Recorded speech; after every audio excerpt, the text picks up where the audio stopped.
Hello guys, കഴിഞ്ഞ വീട് നമ്മൾ ഇവിടെ വെച്ചാണ് നിർത്തിയത്. അപ്പോൾ ഞങ്ങളിതാ കേക്ക് മുറിക്കാനാണ് പോകുന്നത്. അപ്പോൾ എല്ലാവരും കൂടി നിരന്ന് നിന്നപ്പോഴേക്കും ഡ്രസ് കോഡ് പോലെ ഇരുന്ന് ഉണ്ടായിരുന്നത്. പിന്നെ ഞങ്ങളിതാ കേക്കൊക്കെ മുറിച്ച്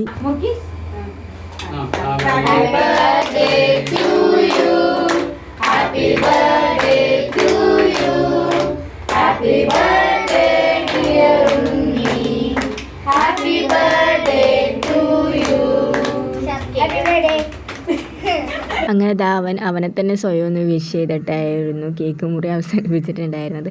അത് കഴിഞ്ഞ് കേക്ക് മുറിച്ച് അവൻ്റെ കയ്യിലൊരു ഇത്തിരി ആയപ്പോഴേക്കും അവൻ ആദ്യം തന്നെ ടേസ്റ്റ് ചെയ്ത് നോക്കി കേക്ക് എങ്ങനെയുണ്ടെന്ന്. അത് കഴിഞ്ഞ് പിന്നെ ദൈവമാണ് കേക്ക് മുറിച്ച് അവൻ്റെ കയ്യിലോട്ട് എടുത്ത് കൊടുത്തത്. അത് കഴിഞ്ഞ് പിന്നെ കേക്ക് എല്ലാവർക്കും കൊടുക്കാനായിട്ട് പോയി. അപ്പോൾ അച്ഛൻ പറഞ്ഞ അമ്മ കൊടുക്കണം, അമ്മ പറഞ്ഞ അച്ഛന് കൊടുക്കണം. അങ്ങനെ അവൻ അങ്ങോട്ടും ഇങ്ങോട്ടും നടക്കണമായിരുന്നു. അത് കഴിഞ്ഞ് പിന്നെ അത് ആ ചേട്ടൻ തന്നെ ആദ്യം അവന് കേക്ക് കൊടുത്തിട്ടുണ്ടായിരുന്നു. പിന്നെ അത് കഴിഞ്ഞ് അവൻ്റെ അമ്മയ്ക്ക്, അതായത് ചേച്ചിക്കും കൂടി കൊടുത്ത്. അത് കഴിഞ്ഞ് പിന്നെ അമ്മായിക്കും കേക്ക് കൊടുത്തിട്ടുണ്ടായിരുന്നു.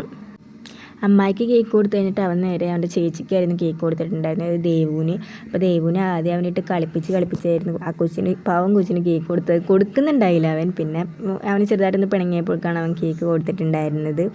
പിന്നെ അവൻ്റെ മൂക്കത്തൊക്കെ ഒന്ന് കേക്കിൻ്റെ ക്രീമൊക്കെ തേച്ച് കൊടുത്ത് അവനും തിരിച്ച് തേച്ച് കൊടുത്തായിരുന്നു കേട്ടോ. അത് കഴിഞ്ഞ് പിന്നെ ചേട്ടനെയും കൊടുത്ത്.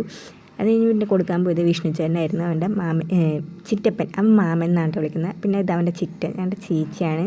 അപ്പോൾ ചേച്ചിക്കും കേക്ക് കൊടുത്ത്. ചേച്ചി അവൻ എന്താ പറയുക, ഫേഷ്യൽ ചെയ്യുന്ന പോലെയായിരുന്നു, ക്രീം തേച്ച് കൊടുത്ത് വെളുപ്പിച്ചെടുത്ത് ചെക്കന. അപ്പോൾ അത് കണ്ടപ്പോൾ ഞങ്ങൾക്ക് എല്ലാവർക്കും ചിരി വരുമായിരുന്നു അവൻ്റെ കോലം കണ്ടു കഴിഞ്ഞപ്പോഴേക്കും. അത് കഴിഞ്ഞ് പിന്നെ അവൻ എനിക്കും കേക്ക് കൊണ്ടുവന്ന് തന്നായിരുന്നു. എനിക്ക് മൂക്കത്ത് തേക്കണം എന്നുണ്ടായിരുന്നു, പക്ഷെ അവൻ അപ്പോഴേക്കും പോയി കളഞ്ഞാലും തേക്കാൻ പറ്റിയില്ല. പിന്നെ വീടിൻ്റെ അപ്പുറത്തെ ചേച്ചിയും ചേട്ടനും വന്നിട്ടുണ്ടായിരുന്നു വേറെ വീടിൻ്റെ. അപ്പോൾ പിന്നെ അവർക്കും കേക്ക് കൊടുത്ത് അവരും അവനെ ചെറുതായിട്ടൊന്ന് ചെറിയൊരു രീതിക്ക് അവനൊന്ന് ഫേഷ്യലൊക്കെ ചെയ്ത് കൊടുത്തായിരുന്നു. ആൻറ്റിയാണ് മൊത്തത്തിലൊന്ന് അവനെ ഫേഷ്യൽ ചെയ്തെങ്കിലും പിന്നെ ആ ചേട്ടനും വന്ന് ചെറുതായിട്ടൊന്ന് ഫേഷ്യലൊക്കെ ചെയ്ത് കൊടുത്തിട്ടുണ്ടായിരുന്നു. അത് കഴിഞ്ഞ് പിന്നെ അവർക്ക് കേക്കും കൊടുത്ത്. അത് കഴിഞ്ഞ് പിന്നെ ആൻറ്റിക്ക് കഴിക്കാൻ പറ്റില്ല എന്ന് പറഞ്ഞാലും കഴിച്ചിട്ടുണ്ടായിരുന്നില്ല. പിന്നെ അമ്മുണൂനും കൊടുത്ത്. അമ്മുണു കേക്ക് തോണ്ടി വലിക്കാൻ നേരത്തേപ്പോഴേക്കും അവൻ ഓടിക്കളഞ്ഞ്. പിന്നെ എല്ലാവരും പറഞ്ഞു കഴിഞ്ഞപ്പോഴേക്കും അവനും ഒന്ന് നിന്ന്. അപ്പം അമ്മുണും തേച്ച് കൊടുത്തവന്. അത് കഴിഞ്ഞ് പിന്നെ അവൻ്റെ ഫ്രണ്ടാണ്, ഇത് അമ്മായിയുടെ മാഡത്തിൻ്റെ മോനാണ്. അപ്പോൾ അവനും കൊടുത്ത്. അപ്പോൾ അടുത്ത വീഡിയോ അടുത്ത ഭാഗമായിട്ട് വരും. ബൈ.